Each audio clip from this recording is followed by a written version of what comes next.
Hello, children. Today we are going to start with chapter number 5 of your physics books of class 8, and the name of the chapter is Upthrust in Fluids, Archimedes' Principle, and Flotation.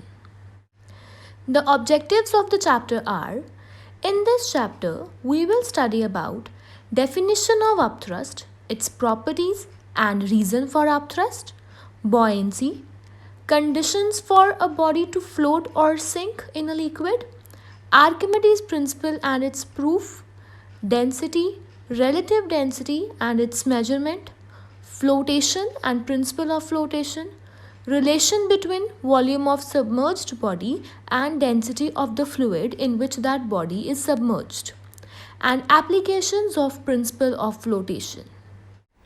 Our today's topics are characteristic properties of upthrust and reason for upthrust. These topics are given on page number 104 and 105 of your books. Objectives of the topic.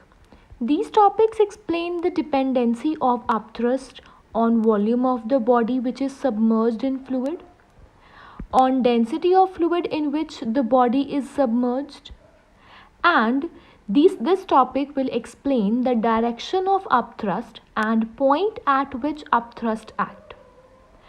And in these topics, we will study about reason for upthrust, cause of upthrust. Let us start with today's first topic, that is characteristic properties of upthrust. There are three properties of upthrust. First, larger the volume of body submerged in fluid, greater is the upthrust. Second, for same volume inside the fluid, more the density of fluid, greater is the upthrust. Third, the upthrust acts on a body in upward direction at the center of buoyancy, that is, center of gravity of displaced liquid. Let us discuss the first property of upthrust in detail. The first property is larger the volume of body submerged in fluid, greater is the upthrust. Here, my dear children, we are taking air as fluid and two different objects of same mass. One object is feathers of mass m and one is a stone of mass m. Here we have ground. When we drop feathers and stones simultaneously from the same point, we will notice that stone will reach the ground first and feathers will reach the ground later. The reason behind it is stone has a lesser volume than feathers. Feathers have a large volume. Due to this large volume, more area will be there in contact with air. So more upthrust will be exerted by the air on feathers, which will not allow feathers to move down fast. In case of stone, it has very less volume as compared to feather. Less upthrust will act on stone by air. So stone will reach ground earlier than feathers. Let us read this topic for better understanding. Larger the volume of body submerged in a fluid, greater is the upthrust. In the experiment of pushing an empty can or cork into water as discussed earlier, it is experienced that the upthrust on the body due to water increases as more and more volume of it is pushed into water till it is completely immersed. This we have discussed in our last video, my dear children. Now, the example which we have discussed now. Similarly, when a bunch of feathers and a pebble of same mass are allowed to fall in air, the pebble falls faster than bunch of feathers. The reason is that upthrust due to air on pebble is less than that on bunch of feathers because the volume of pebble is less than that of bunch of feathers of same mass. However, in vacuum, both the bunch of feathers and pebble will fall together because there will be no upthrust. Let us discuss the second property of upthrust now. For same volume inside the fluid, more the density of fluid, greater is the upthrust. Let us discuss it with the help of a diagram. Here we have two beakers. In one beaker we have water and in second beaker we have glycerin. Here the person is trying to push a cork of same mass and same volume in water and in glycerin with the same force. The person is able to push cork in water to a large depth, whereas in glycerin the cork is pushed but to a lesser depth.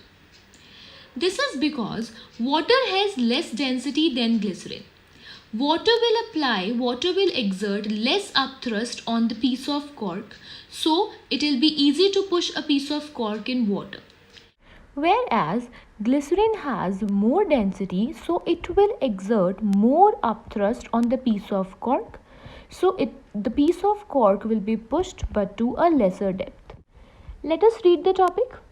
For same volume inside the fluid, more the density of fluid, greater is the upthrust. If we place a piece of cork A into water and another identical cork B into glycerin or mercury, we notice that both A and B floats, but the volume of cork B immersed in glycerin is smaller as compared to volume of cork A immersed in water. The reason is that the density of glycerin or mercury is more than that of water. Now, if we want to immerse cork B in glycerin to the same extent as cork A in water, then an additional force is needed on cork B to immerse it to the same level as cork A. This shows that for same volume of a body inside the liquid, a denser liquid exerts a greater upthrust. Now, the third property. The upthrust acts on the body in upward direction at the center of buoyancy, that is, the center of gravity of the displaced liquid. When a body will be immersed in a liquid, it will displace some liquid, and the volume of the liquid displaced is equal to the volume of body immersed in the liquid. So, the center of gravity of the displaced liquid will be center of gravity of the body, part of the body which is immersed in the liquid. The center of gravity of that much part of the body is known as center of buoyancy, which is denoted with the symbol B. The center of gravity of whole body is G here, whereas the center of gravity of immersed part is B. And this B is known as the center of buoyancy. Let us read the topic. For a uniform body completely immersed inside a liquid, the center of buoyancy coincides with center of gravity of body as shown in figure 5.1. But if a body floats in a liquid with its parts submerged, the way it is submerged in this diagram, figure 5.2. Figure 5.1 we have discussed in our previous video. Figure 5.2, the center of buoyancy B is at the center of gravity of the displaced liquid, that is, at the center of gravity of the immersed part of the body, which lies below the center of gravity of the entire body. The weight of the body W acts downwards at G, while upthrust FB acts upward at B, such that W is equal to FB. Next topic is reason for upthrust. In our previous chapter, chapter number 4, we have discussed the dependency of pressure on depth. Here in this diagram, the pressure P1 acts at this point and pressure P2 is acting at this point. That means P2 is acting as a point which is actually at more depth than the point where pressure P1 is acting. So pressure P2 will be more than pressure P1.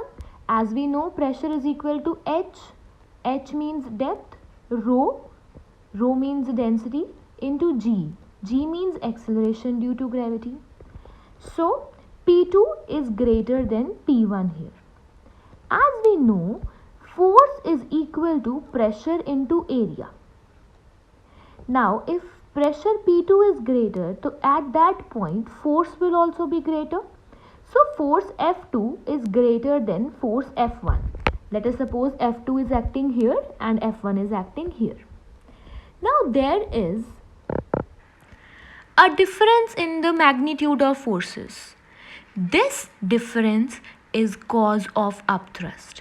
F2, which is acting vertically upward, is greater than F1, which is acting vertically downward. So there will be a net push on the body which will be having its direction upward. This force, as you all know now, is known as upthrust, and this difference in forces, difference in magnitude of forces is cause of upthrust. Let's read the topic. We have read that a liquid contained in a vessel exerts pressure at all points and in all directions. The pressure at a point in a liquid is the same in all directions, upwards, downwards and sideways. Its directions, but it is different at different depth, you people know now. Now, it increases with depth inside the liquid. When a body, say a block of area of cross section A, is immersed in a liquid as shown in this figure 5.3, the pressure P2 exerted upwards on the lower face of the block, which is at a greater depth, and it is more than the pressure P1 exerted downward at the upper face of the block, which is at a lesser depth, as I have already explained. Thus, there is a difference in pressure. Difference will be P2 minus P1. Between the lower and upper faces of the block, difference in pressure between the lower and upper faces of the block. Since force is equal to pressure into area, the difference in pressures due to liquid on two faces of block causes a net upward force, that is upthrust, P2 minus P1 into A on the body. However, the thrust F on the side walls of body get neutralized as they are equal in magnitude and opposite in directions. Note, if a lamina is any two-dimensional body, that is a thin sheet. If a lamina, that is a thin sheet, is immersed in a liquid, the pressure on its both surfaces will be nearly same. So the liquid will exert negligible upthrust on it, causing it to sink into the liquid due to its own weight. So these were the two topics which were supposed to be discussed today. Now the question answers to be planned. The question answers to be planned are given on page number 109 and 110 of your books. Please plan question number 8 till 13. Question number 8 till 13 of your books.